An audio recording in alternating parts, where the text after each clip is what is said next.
Have Two you back in seen the back. have you seen Source Code? Well, a long time ago now. Much on an iPad on the way up from Scotland, way up from Newcastle. I Do you know believe the it was ending? like 4 years ago. Go and remind me the ending.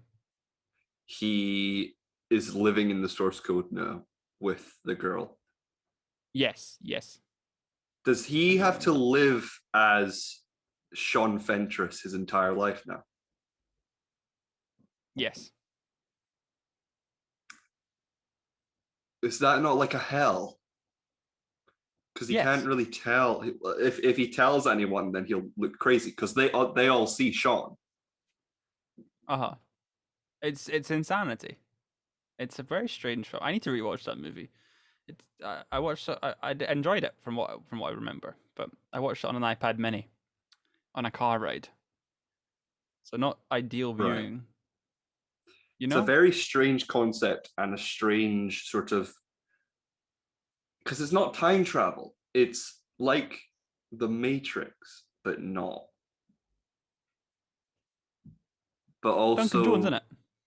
yeah, Yeah. Just make sure I was on I the would. right one there. I was like, yes, source code Duncan Jones. Yes, yes. I need to see Moon. I have seen Moon, I think, but I don't remember a single thing about it. So it requires a rewatch and almost a first Sam time watch. I need to check. Rockwell Yes, I own it, but have I seen it?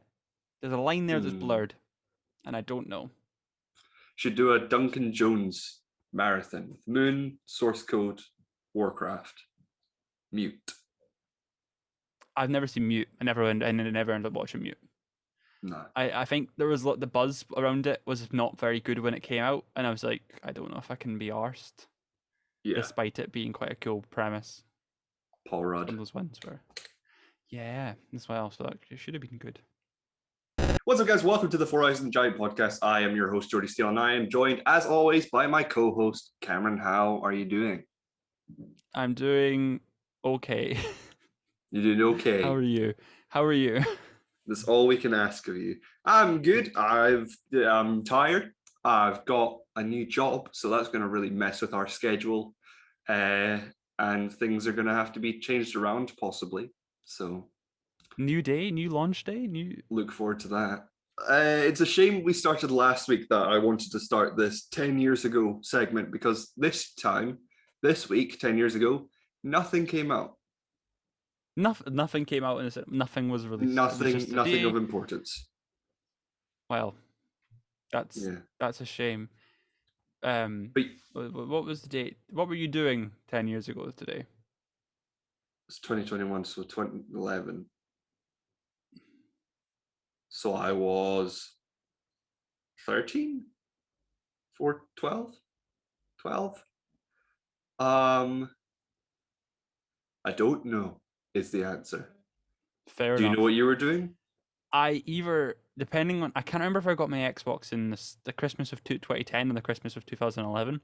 So either it was playing Battlefront 2 on the PS2 on a massive CRT in my bedroom on a couch, and I had this weird setup where I had this PS2 and a massive fuck off black box of a machine that was just so cool, and this like really cool sofa bed couch, and then I have it on my bed as well. But I just sat on this couch and just played like Battlefront 2, Galactic Conquest. I knew every strategy. I was the fucking master. I was so good at that, and that was like my entire being until I got my Xbox. In which case, and then I turned to Call of Duty and became one of those kids.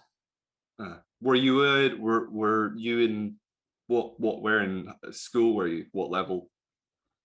Do you know? I would have been S1 probably. S1, I think, in 2011. I can't remember. I don't know dates very well. So I was S2 probably. Yeah, it's always confusing me with that because I've done stuff in between uni. So I had the year out. So that year out of between university and high school and doing college has messed with my perception of time. Yeah, it must have been. It must Um, have been S1 because it's 4 plus 6. Because I went straight out of uni into thingy. So you did 1 year at college. So I must have been S1. You must have been thingy. So I would have had my Xbox by S2, then. yeah. So I would have been playing COD So I on my massive fuck off must CRT. have had friends by then. You would hope so. I would hope think so. But 2012, would we have been on holiday? Would we have gone away for the summer? In May? You'd still be at school until the end of June. Don't know. I don't know how the education system works. We've pretty much graduated university, Cameron. My brain doesn't need to work anymore. No, we're done. But you know what it is? It's the lack of structure now. We're done. You know we're done, but there's nothing to do now, if that makes sense. Like there's work. Yeah. The concept confuses me completely because I'm like, I've spent all of my life going, well, I've got to go to school later anyway. So now you're just let out and you're just like, okay, do it. And you're like, it's like I'm a dog that needs to perform like a trick, but I've not really been taught the trick. And I'm just looking at everyone going, everyone's like, okay, well go and do what you wanted to do. And I'm like, I don't know what you want. What do you want from me? I just feel like in a perpetual state of a dog looking up at someone going, I've not got a clue. I don't know what you're talking. I don't know what you're saying. Please help me. And then I cry myself to sleep. Yeah. I feel like the not having anything. So I've filled my days with work now. So I could get that cash. And then but when I move home, it's unless I can find something in between, it's all going to reshuffle again, and it's all going to be a weird refresh of scheduling. And then hopefully I won't be living at home for long, and then there'll be another refresh and rescheduling and everything. Do you know? Does your work know that you'll only be there for like a couple more months then, or you've not told them that? Not yet. Oh boy. Because when you said you'd got the job, I was like, oh, has he found like a place to stay in Edinburgh in the meantime? Like, is he gonna just stick around? No. And then, no, you're going home where there is nothing but the fields and the cows and your dogs. Well, my job, my retail job, I know I could just get the bus up and do that because 12 till 4, that's a fine sort of schedule. I can get a bus before and a bus after. The new job, that usually will end about 9:30, which is not a good time for buses. It's after the last bus to my small village. So I'm gonna have to be like, hey, is there any chance I can do like earlier or do something else, or working in a bar, like, I work in a bar, can I only work the day? Is that okay? Well, I'm not working at the bar. I'm doing kitchen assistance. All right, okay, that's fine then. So you can do the lunch shift. Yeah, because they stop serving food at 9, so I'll be there from 9 to 9:30ish at the latest. So yeah, but yeah, if I can't, if they're not like, oh yeah, you can leave so you can get home, I'll have to not work there anymore and apply to the Dominion. Yikes. Dominion? Did you apply? You should have applied. I didn't. Just done it. No. I feel like, although cinemas are fucking weird because they're all the times change. You know, with a retail job and a bar job, the times don't change every week. Every week I'm like, there's a different end time for me, and different start time. You know what I mean? It's always fucking changing. Yeah. Too socially awkward to now be like to apply to Dominion, and if I was successful, be like, sorry, I can't work at Hermitage anymore. But anyway, we're talking too much about our personal selves. As I said, 10 years ago, nothing came out this week. But this week, or last week, because this is coming out on Monday, something did come out. And that was Cruella, which we went to see. And Cruella was it's a origin story / prequel. Like a reimagining of the character. Yeah. That's what it turned out to be. But it was pitched as a prequel to 101 Dalmatians and an explanation of where the character comes from. Who said that? I've not seen a fucking single person of the Disney enterprise. That's everything. It's like see how the character became who it was, who she is. So we decided to talk about the best prequels because there's not many. No. Once you pitched this, and then I looked at it. Well, I looked briefly at work yesterday, and I was like, Jesus Christ, there is not a lot of prequels. Nah, I have like 3 answers, and one of them is a cheat. Okay. Do you want to start with the cheat? So I want to start with, all right, the cheat. So technically it's not a prequel, but Godfather Part 2. Okay. No As one someone remembers. who's never seen You've not seen Godfather Part 2. or Godfather. Get out. No one really remembers the Michael Corleone storyline in Godfather Part 2. It's all about Vito Corleone and Robert De Niro and the origin of what's his face's character from the first film. Completely forgotten his name. Yeah, that's the one. That one. Yeah. For everyone, I just did a stereotypical Italian American face and did the gesture. Yeah. Yeah. How you doing? Marlon Brando. Oh my god. That's it. Yeah, but I didn't know his name. Jimmy 2 Time. Jimmy the Shoes. These gangsters have the weirdest name. Yeah, so it's technically not a prequel, but from everything you remember and all the memorable stuff and the best parts of the film, it is set before the first film. It's also on everybody's best prequel of all time list, though. That's something I discovered while scrolling through it. So even though you're saying it's technically not a prequel, it must constitute enough flashbacks to be a prequel, because it's one that comes up the most when you talk about, when you say, oh, prequels aren't good, someone goes, well, The Godfather Part 2 is a prequel. Yeah, pretty much. It's one of the best films of all time. Better than the first one. Wow. I did not care for The Godfather. It insists upon itself. It's just, don't quote Family Guy when you haven't seen the film. What's your first answer? I think you probably have it. The Rise of the Planet of the Apes trilogy, if you want to, if that counts as a prequel and not a reboot. Really consistent set of films. Really great performance for Andy Serkis. I just love them. I mean, there's no other, like, they're just endlessly watchable and really well made action movies. Like, they're just a great take on how the origin of the apes and the progression over those 3 films is top notch. And War for the Planet of the Apes is one of the best. It's probably the best one, and also should have bagged Serkis an Oscar nomination, I think, in some respects. Yeah, definitely. The first film, Rise of the Planet of the Apes, had, like, it was more. Who directed that one? Not the guy that usually directs them. Yeah, I think, because the first one, can't remember the director, but you can remember the performances from Andy Serkis, James Franco, John Lithgow. I always forget he's in that, but that's a great storyline as well. Like the whole that thing. So, you know, John Lithgow gives a great performance in that film. Tom Felton was also in Rise of the Planet of the Apes, and then of course Matt Reeves came in for Dawn of the Planet of the Apes, and then War for the Planet of the Apes. War for the Planet of the Apes is one of my favorite films of all time.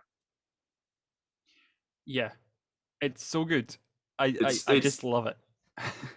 It has no right to be as good as it is.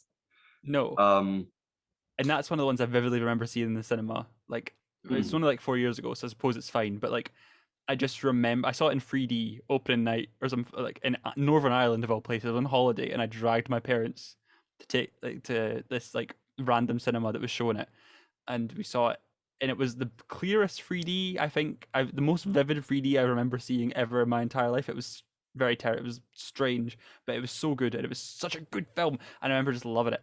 And then we came out, and the entire world was on fire. Oh, yes.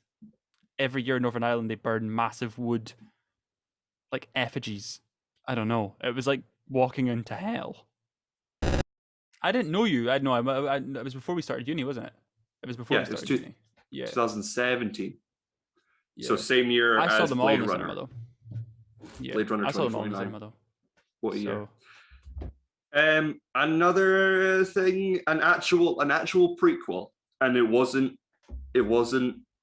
a sequel with flashbacks or a reboot. It's X-Men First Class.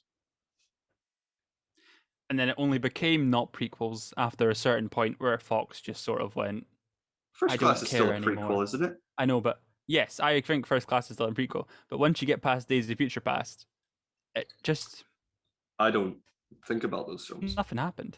Nothing happened. We don't talk about them. No. I don't think First Class is amazing, but I enjoy it. You know, it's not my Right. favorite X-Men film.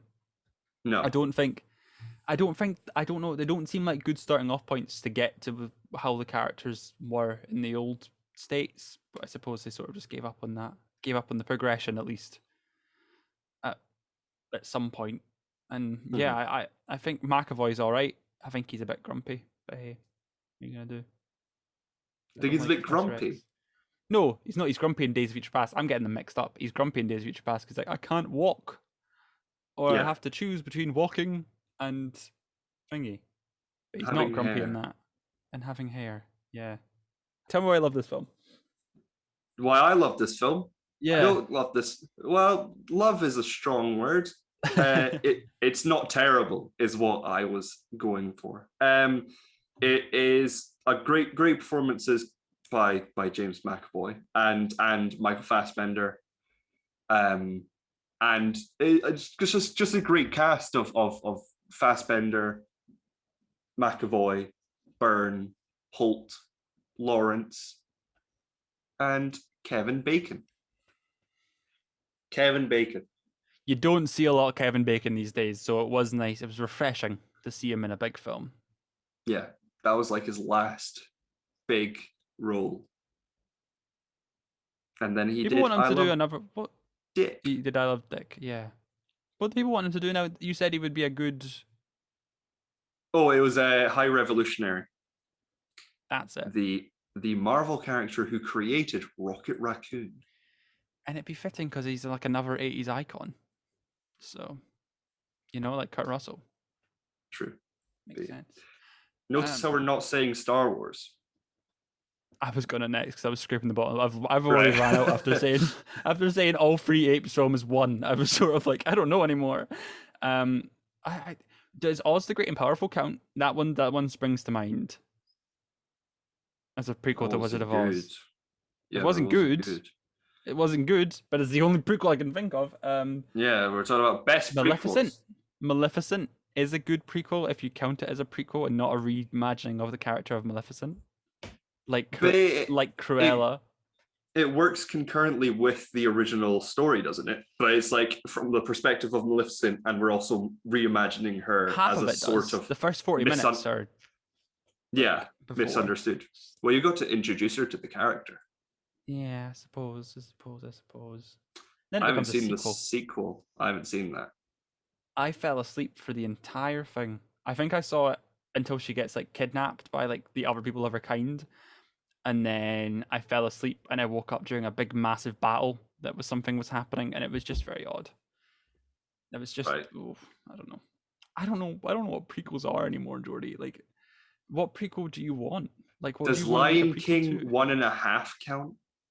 Yes, it does, and that actually could be the greatest prequel of all time. Very funny, very well told, great performances, great songs. I have to say, Dig a Tunnel has lived in my head for the last 10 years, last 15 years. I don't know what that is. Dig a tunnel, dig a tunnel. We can dig and never get done. Dig a tunnel, dig a tunnel. Quick before the hyenas come. What was that? I've not seen it that recently. Oh, I watch it frequently.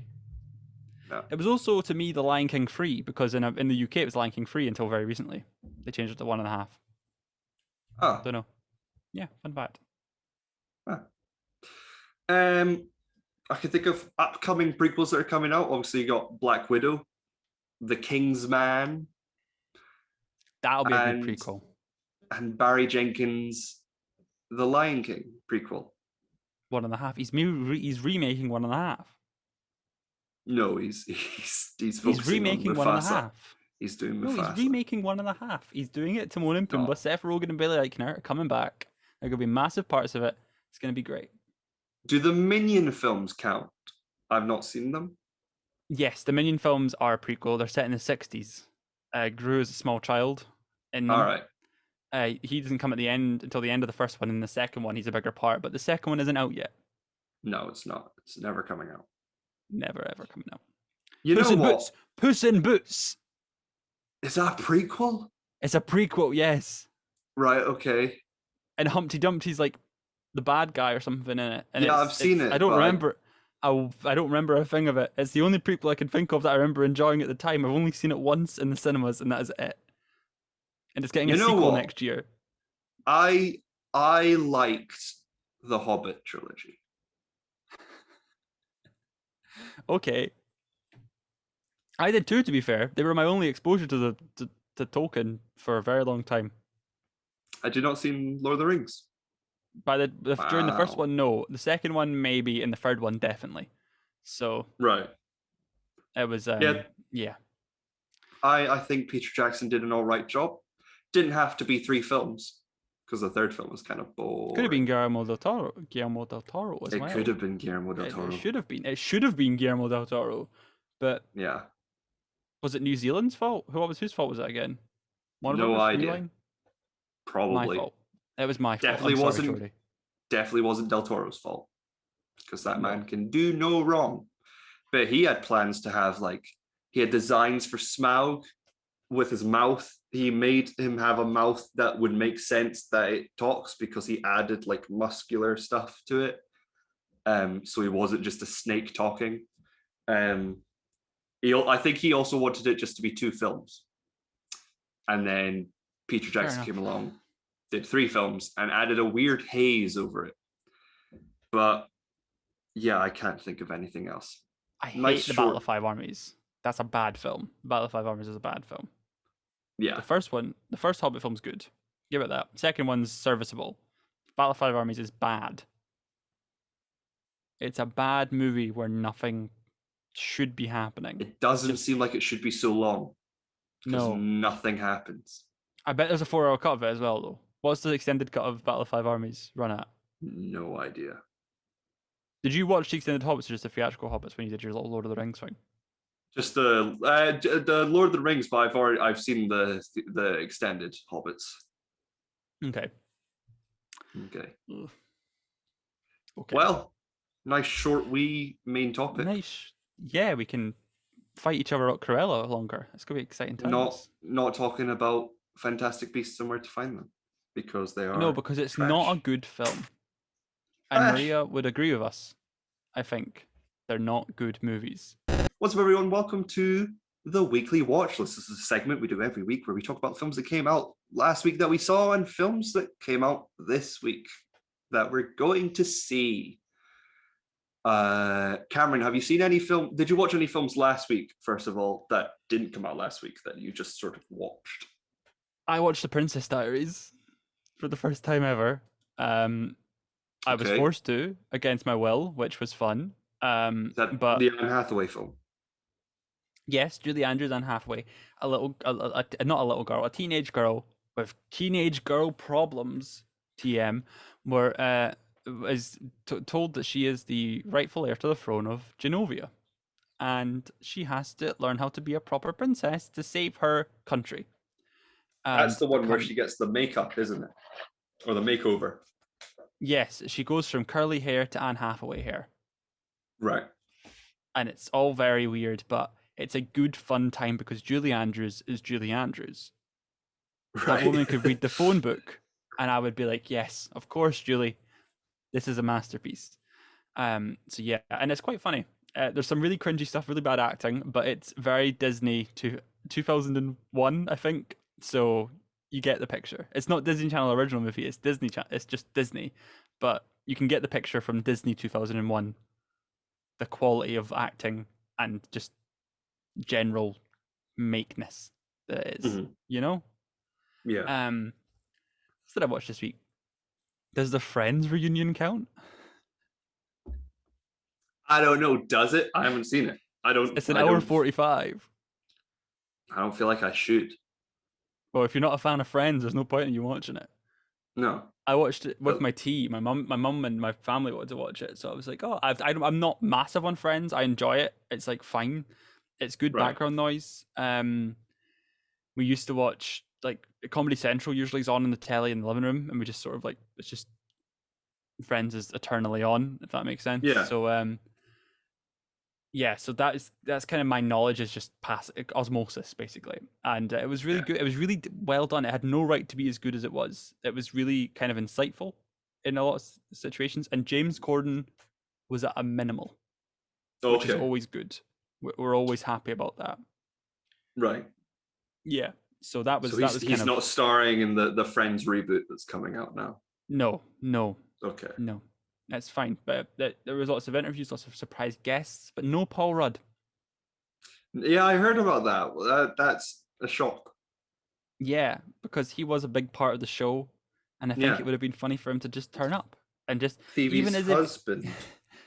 yes, Phoebe's husband. It would have been funny if he turned up when they were all walking out, and he would have just sat down and like, "Well, guys, what a journey!" Because that's like the running talk show joke he tells is that he was in the last episodes of Friends ever, and he was just he was just walking around set being a dick, going, "Well, guys, can you believe it? What a 10 years it's been." like as if he'd been on the show since the very beginning. And I think it would have been funny if he'd walked out with them for the full cast and be like, "Well, guys, what a journey," and then What a just journey. left. Anything you watched that's not on the agenda? I watched Saving Private Ryan on my list of films that I should watch. Actually, I've seen that. I've seen it before. I wanted to rewatch it. It was on my list of rewatches. Yeah, it's a great film. Tom Hanks at his best. I first watched it in Spain. I remember that because Are you getting attacked, Jordi? Am I about to watch you die? it's upstairs. Okay. I heard movement. What do you think of Vin Diesel? Private he Composer. dies very quickly. He should have stopped. He doesn't moving. die that quickly. He dies like an hour in. He should have stopped moving. If he played dead, I don't get why in these war films people never just play dead. No. But the opening is one of the best opening sequences in cinema. Steven Spielberg. The old man going to the grave is such a great opening sequence. I love it. That's the opening sequence. The second sequence is the best, greatest sequence. Everyone says that about Saving Private Ryan. It's like, oh, the opening sequence of Saving Private Ryan, incredible. It's like, yes, actually, I really love that old man. But it's not Matt Damon. No, it's not even an aged up Matt Damon. It's just a man that looks scarily like an old Matt Damon. Yeah. And it meant that when in Spain, when me and my brother watched it, because the flat that we were at had a box set of Tom Hanks films, which had Saving Private Ryan, Forrest Gump, and The Terminal, which were the first. Was it Forrest Gump or was it Castaway? But it was the first time. That was when we first saw Saving Private Ryan. And it didn't click. It didn't click as a young child that was Matt Damon, and I was like, oh, and yeah, it's a sad film, really sad. I only watched it the first time a couple of years ago, but it's great. It's so good. It's just very well made. It's cinema. The movies. It's cinema. The movies. The popcorn. I then listened to Mark Kermode's podcast that he released last week with Jack Howard, where they talk about time loop films. So they mentioned a bunch. So I decided to watch a bunch. I watched Edge of Tomorrow again. Pretty solid Tom Cruise film, based on the strangely titled manga All You Need Is Kill. Is it Edge? No, it's Live Die Repeat now, because for some reason they keep trying to make it Live Die Repeat. It was called Edge of Tomorrow, but the tagline for the movie was Live Die Repeat. That was on all the posters, but it was the most prominent thing on the posters, so everyone thought it was called Live Die Repeat. So what they did when the Blu-ray came out, they called it Live Die Repeat: The Edge of Tomorrow. Edge of Tomorrow, yeah. Yeah. And now the sequel is Live Die Repeat Repeat. Yeah. which I hope is just a re-release of the first film. I then saw for the first time Source Code, which is Duncan Jones. Duncan Jones. Who's Duncan Doug Jones. Jones? Doug Jones is the man who plays all of the Del Toro characters. Oh yes, it is. Yes. But Duncan Jones is the son of David Bowie. And he directed Source Code, which stars Jake Gyllenhaal as a man in a time loop sort of situation where the sort of government site sort of sent him to a point of time to solve the bombing of a train. And it's very strange. It sort of sets up rules of this world and then breaks them. And then if you've ever watched any kind of like time travel film or Matrix film, you can understand it easily, but then they do stuff that makes you confused. Because they explain it how the source code is a sort of system that they can send someone into to sort of search around, because it is how when you look at a light bulb and you switch off and there's a sort of afterglow. Yeah. That's the source code, but for time. So there's a sort of afterglow of events that you can search around in, but then it continues and it doesn't make any sense. And we literally talked about this at the beginning. But yeah, that's the films that I watched that didn't come out last week. Shall we go on? I thought I watched more films than what I've got listed, but I obviously haven't. So that's something. Oh no, I did. I watched I've not logged any of the Vin Diesel movies I watched. I watched Billy Lynn's Long Halftime Walk again. Oh yes, the 60 FPS Ang Lee one. It's not very good, but Vin Diesel's in it. He's very good. Vin Diesel is actually excellent in that movie. I'd like to say Vin Diesel is excellent in that movie. And also I watched another film that I now can't remember. I think it was Furious 7. No, it can't be Furious 7. And Triple X free. Never watch Triple X free. Don't do it to yourself. Don't Return watch of Xander Cage. Yeah, don't watch it. Just don't.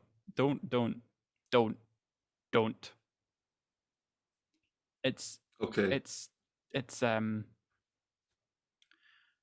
garbage on a next level. It is actively not offensive, but it is active. Right. It's a vanity project for Vin in a lot of ways, and it's very much like, I can get all the honeys. Movies. there's a scene where this woman's like, he's like, I wanna have you. It's like, you can't have me, but you can have them. And then she walks out of the tent, and then 10 women walk into the tent. Oh, it's like this like 50-year-old. Yeah, this like 50-year-old man sitting here going like, yeah, I'm the fucking God's gift to Earth, and yeah, it's just not. Yeah. I did a bunch of binge watches this week. I watched Euphoria, the Zendaya TV show. Not the Eurovision song. Not the Eurovision. I watched the first special that they released last year, Rue, which was very good. I binge watched all of the new Love, Death and Robots series. Again, fantastic. I finished Fargo, the first season of Fargo. Great.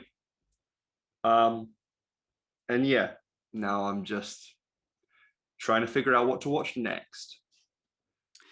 I need to get a list. I need to start making days for myself to do stuff like that, because I really want to watch some stuff and get through it. But I have to lie in a bed to watch. I hate lying on beds because I just fall asleep. It's like the cinema times 10. It's like the cinema times 10. I also hurt my neck. How bad's your posture now? My posture's always been terrible.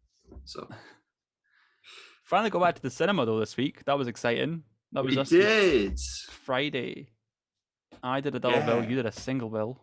Yes. So talk about The Conjuring 3 first. Okay, The Conjuring 3 is The Conjuring 3. It is the third mainline movie of this massive fucking universe that they've managed to like carve out of all these random cases that these real life paranormal investigators have actually done. So like Annabelle's based on a true doll that's less freaky, but she's like a Raggedy Ann. I think I don't know if The Nun is based on a true thing, but The Nun was really fucking terrifying in Conjuring 2, and The Nun movie is really fucking terrifying. Right. But yeah, The Conjuring 3 is based on true story. It's based on the first like US court case to use the devil as a reason for him doing what he did. And Yeah. it doesn't try to pretend that it doesn't.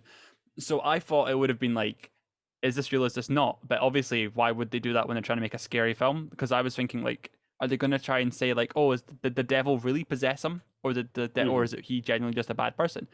They don't do that.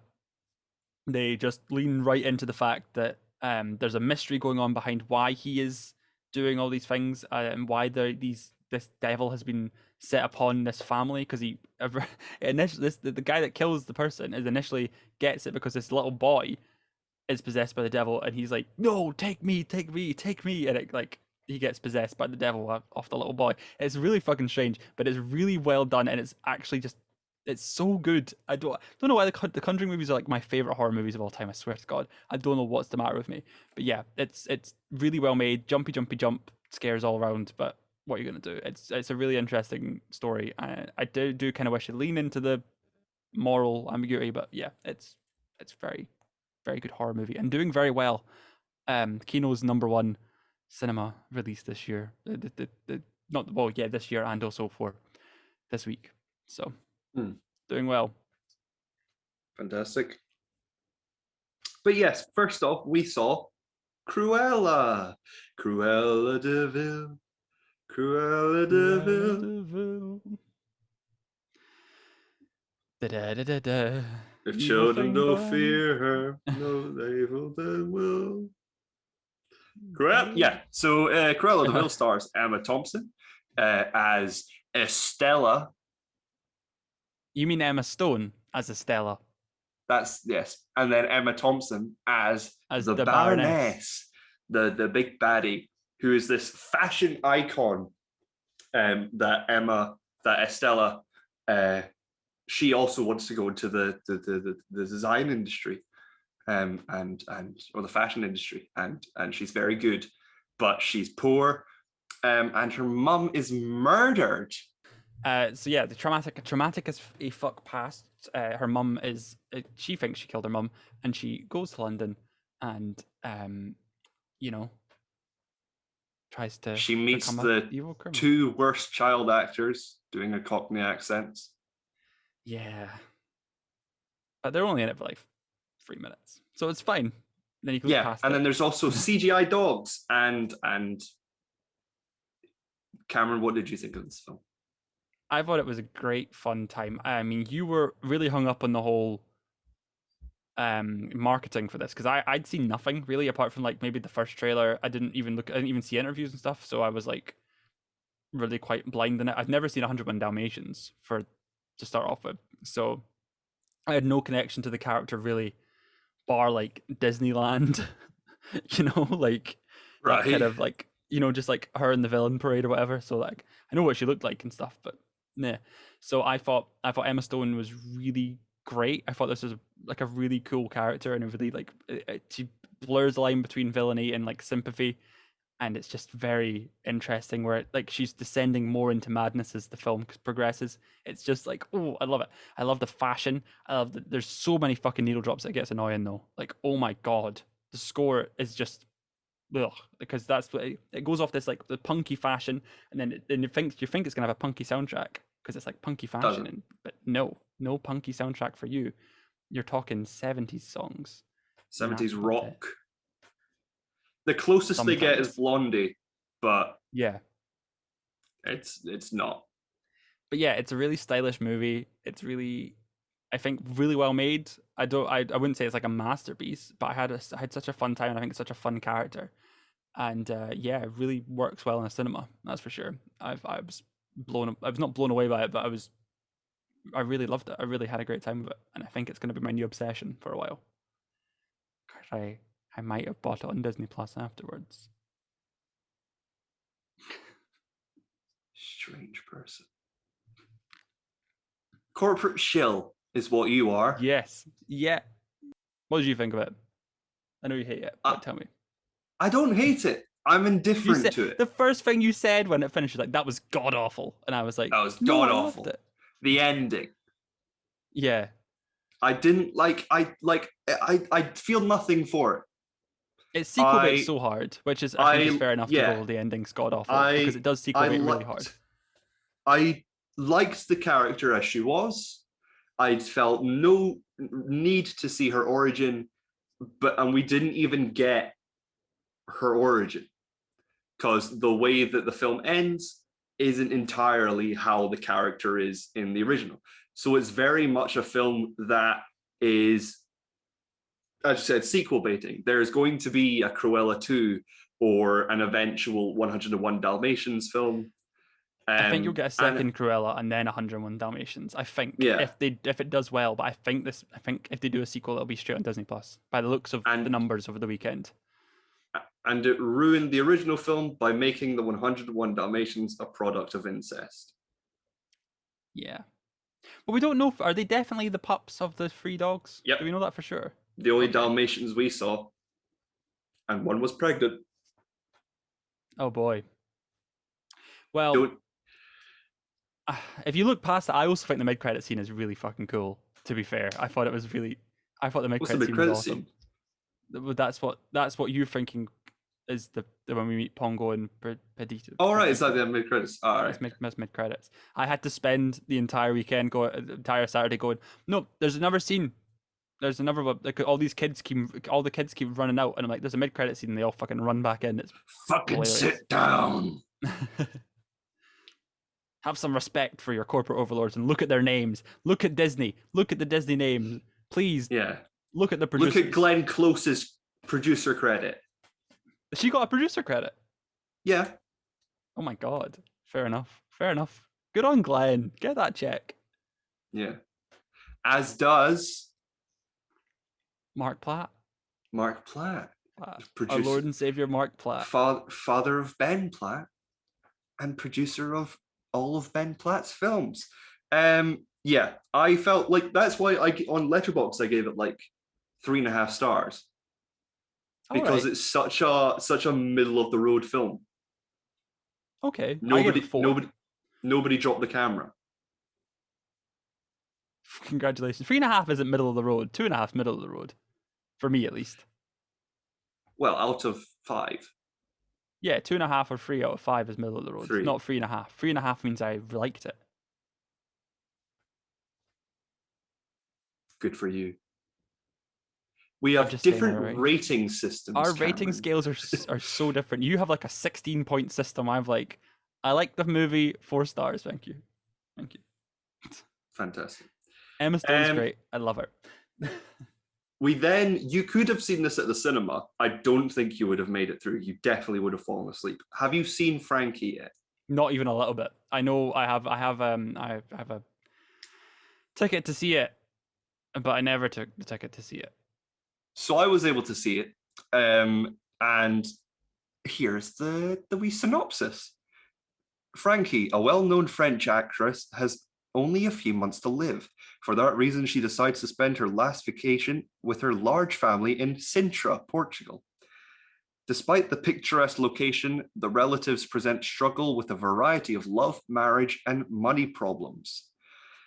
Frankie was directed by Ira Sachs, who directed films like Little Men and Keep the Lights On. It stars an ensemble cast, including Brendan Gleeson, Marissa Tomei, Greg Kinnear, and Isabel Huppert. And it premiered at Cannes 2 years ago. The film features intertwining stories of the members of this complex family, with Brendan Gleeson playing Frankie's husband, Frankie's daughter from another marriage being played by Vinette Robinson and her husband and daughter, and then Frankie's son played by Jeremy Renier, who is the French version of Jeremy Renner. Who Frankie is Jeremy Renner in the film? Is it No. Jeremy Renner or Jeremy? Oh, you got me really excited. I thought you were doing a fake piss take of Jeremy Renner's name. No, there's an actor called Jeremy Renner. He's a French Hawkeye. Yeah, he plays Frankie's son, who Frankie plans on hooking up with Marissa Tomei's character, who was a makeup artist from one of Frankie's films. However, Marissa Tomei shows up with boyfriend Greg Kinnear. Oh no. It's a very boring film. It sounds boring. That synopsis almost put me to sleep. It's got a beautiful backdrop. Like there's so like it's this location is a place where people put on their places I should go before I die lists. So it's very idyllic. The dialogue is in English, French, and Portuguese. And when it's in Portuguese, there are no subtitles. Because you can't speak Portuguese, of course. But French, so you understand. Yeah, you understand everything. The characters understand. But yes, this film was very boring. And I lost attention sometimes. And I don't know much about Isabel Huppert, but from reading, I've seen Huppert doesn't sound right, Jordi. I have to say Huppert. Huppert doesn't sound right. Huppert. Hooper. I think it's like Hooper or something. Hooper. She's supposedly one of the best actors of our generation. So yes, or the last generation. But yes, I need to see a film where she is more dramatic. Have you seen that one? I think she's in. No, that's Claire. It's Claire Denny. No, Claire Denny's the. Let me just. Do you keep talking? I need to Google something real quick. Okay. I then watched Master of None season 3, subtitled "Moments in Love." This series is made up of, or the season is made up of 5 episodes, all directed by Aziz Ansari, all written by Ansari and Lena Waithe, and follows the relationship of Lena Waithe's character Denise from previous seasons and Naomi Aki's Alicia. There was no cinematographer credited for this season, so I think Aziz was in control of that too. And when previously talking about Master of None on the show, we talked about how it has a sort of art house style to it, and that is very apparent with this season. If it was Aziz who did the cinematography, he did a brilliant job. Every shot is static and every scene is one take.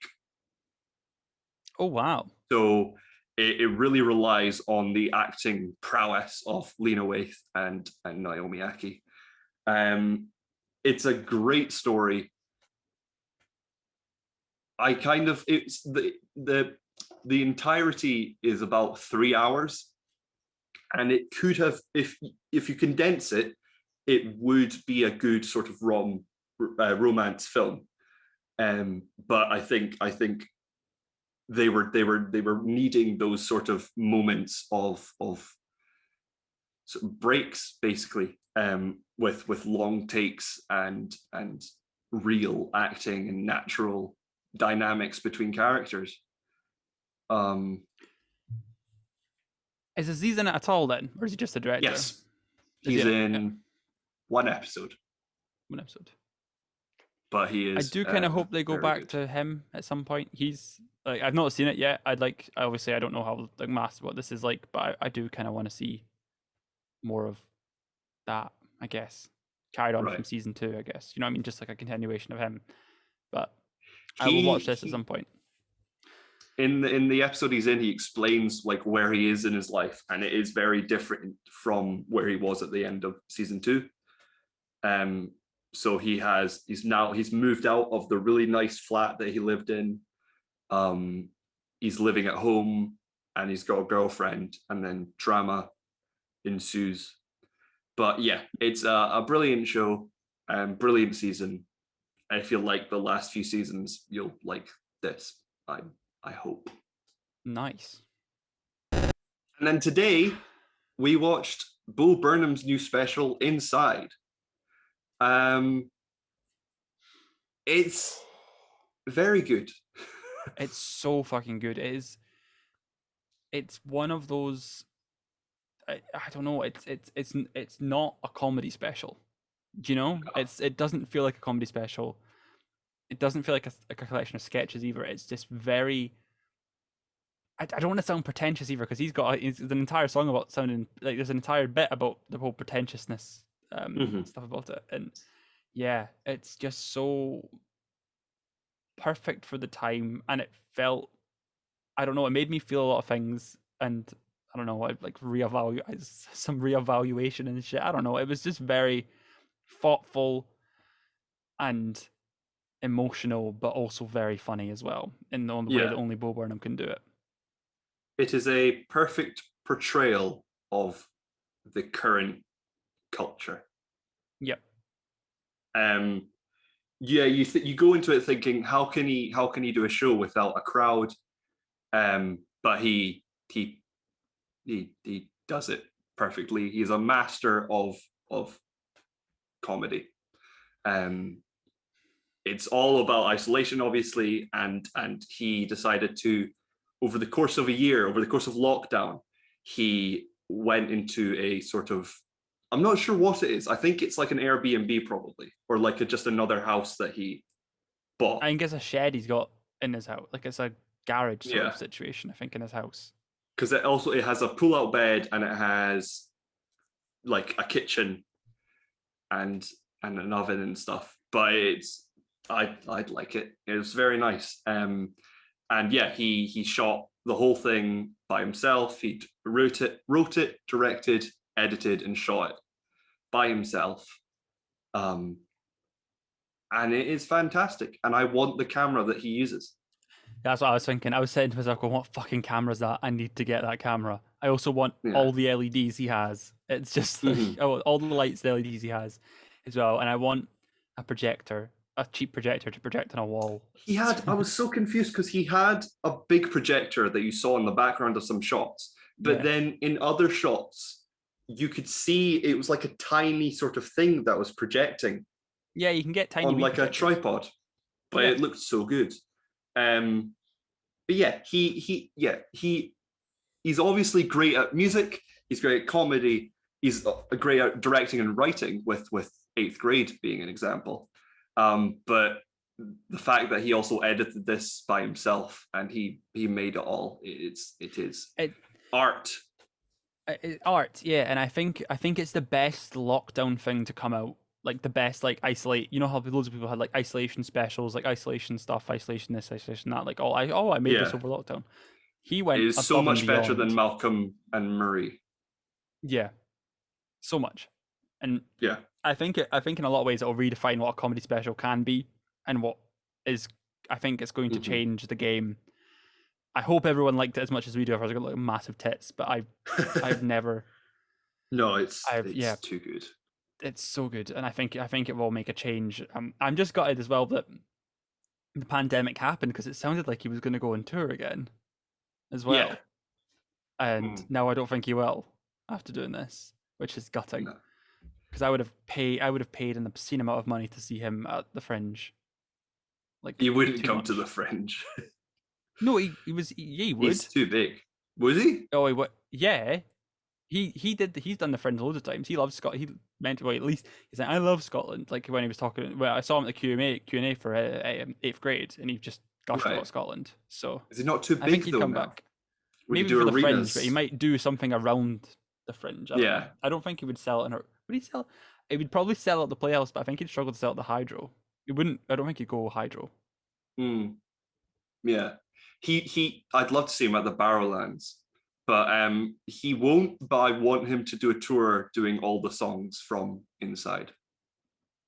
Yeah, or even just a best of. Just do a best of for me, please, if you could. Just do all your best songs. But he Yeah. won't, because he's too much of a perfectionist and a performer to just go around shilling out for money, just playing all Yeah. of the But songs that he's famous for. he explains that he thought he had retired from stand up and then or performing, um, and he then decided at the begin in January of 2020 he wanted to come back. So I wonder if this has killed that desire for him, Yeah, because that's yeah. throughout Inside he obviously talks about the negative effect of performing and being a creator, but that's been his thing all along the whole time. Yeah. So we will have to see. But yes, that's the films that we saw last week. Next week, very Nothing. little. release. Just A Quiet Place on Thursday. Yep. But we are luckily seeing that today, Yes, we'll have seen it. or we will have seen it. So that's what you can expect next week. Yay. Fantastic. Is there anything else before we forget again? Well, like last week. Blah blah blah. Just plug shit. No, this is the part where we just go. Please follow me and give me some self-worth. Yeah, that's what I say. So at the end of the thing, what have you seen? Have you seen any films that you saw last week or this week? Send them in. Message everyone that listens to us, our close friends and family. So just message us, probably. DM us. DM us or comment down below. If Helps you're of that engagement. If you could do that, that'd be lovely. Comment right now. Comment. A color. Twitter us. Yellow. Instagram us. Facebook us. But yes, you can find us on Twitter at Four Eyes Giant or at Oh High Films. You can find me at Real Jordi Steele. Cameron, where can they find you? You can find me at CamzoOG on Twitter and Instagram. You can find me doing 35-minute movies over on 35-minute movies channel. We're doing a Vin Diesel podcast at the moment. We're very close to the end now. I think I do need to talk to you about the Avengers stuff because that's not next week but the week after. And so this week, me and Oasis, our fan, do that. It's good. You should listen to it if you get the chance. What else do? I do nothing else. Right now, I'm trying to figure out what I want to do with my life and also try and also do things creatively as well because I really want to do there's loads of stuff I want to do and not enough time, but there's loads of time. Does that make sense, Jordi? There's too much time but also no time at all. Yes. Okay. I'm boiling. Can we go? In a not making sense sort of way. We also have another channel, an actual Oh High Films channel, yes. Where you can see Cameron's lovely video essay that got some attention last week. How's that doing? I think it's just stayed at 350. I don't think anyone else has seen it since I shared it. I don't think the algorithm gods were kind to it. So no. I think it said if you look at the analytics, most of the views came from like people sharing it, like family and friends, and also me retweeting it. So that's the only people. So I don't think the algorithms liked it. So that's fine. But I've got some stuff I've written down. I just need to take some time because I've been working and going out and stuff, and it's just I need to take some time and sit. So I'm only working once next week, so that'll be me sitting and just doing stuff. So that'll be good. And you can do some stuff too because it's both of ours. Our baby. This is our baby. I hope so, but I when you uploaded it and I was getting all the attention, I didn't want to do anything because what is now expected of us? You've done the thing on autism already. What am I supposed to do it on? Your feet. Being tall. Right, fantastic. Thank you very much for listening. I hope you have a wonderful day. I do. Bye. Bye.